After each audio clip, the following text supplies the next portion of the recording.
स्त्रिया कधीच आपल्या नवऱ्याच्या बहिणीकडे प्रेमाने बघत नाही, पण पुरुष मात्र आपल्या बायकोच्या बहिणीकडे प्रेमाने पाहतात. मन मोठं पाहिजे, बाकी काही नाही.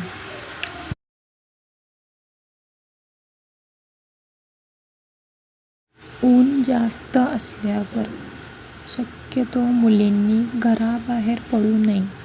उन्हामुळे मेकअप खराब झाला तर ब्रेकअप होण्याची शक्यता खूप आहे.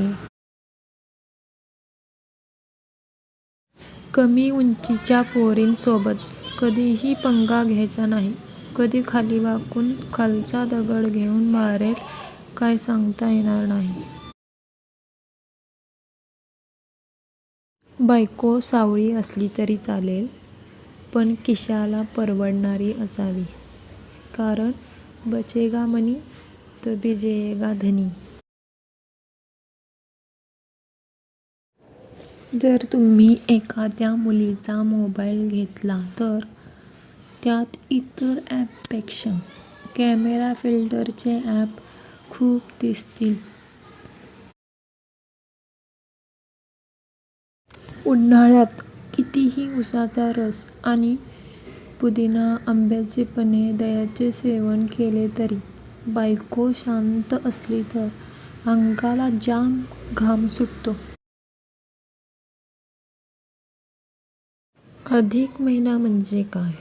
माहेरचा तोफखाना सासरवाडीत उत्तमरित्या सांभाळण्याकरता 4 वर्षांनी उत्तेजनार्थ बक्षीस देणे म्हणजे अधिक महिना होय. मुलगी पाहायला गेल्यावर मुलगीचा आवाज रेडिओच्या आवाजापेक्षाही बारीक असतो आणि लग्न झाल्यावर डॉल्बी डीजे पण तिच्या आवाजापुढे फिका पडतात.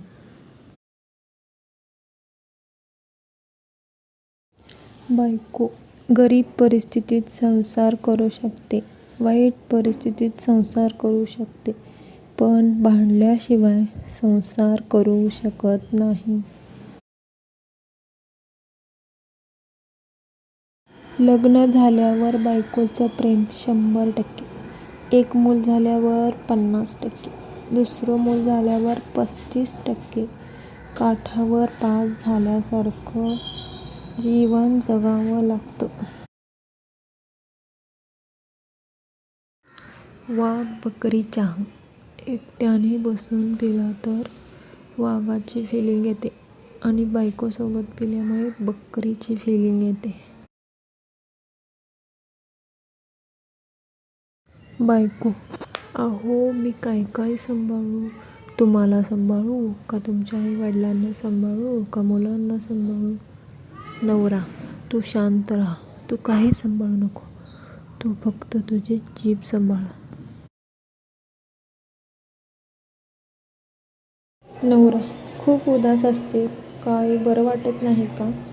डॉक्टरांकडे जाऊया का? बायको: नको, कालच जाऊन आले डॉक्टरांकडे. त्यांनी सांगितलं रक्तामध्ये शॉपिंगची कमतरता आहे. 2-4 मॉल फिरून या, जरा वातावरण बदललं की बरे वाटेल. वडील: मुलीकडचे बघायला येणार आहेत, पगार जरा जास्त सांग. मुलगा: ठीक आहे. मुलीकडचे प्रश्न विचारतात, पगार किती आहे? मुलगा: तसा 1 करोड आहे, पण कापून कापून हातात 8,000 येतो.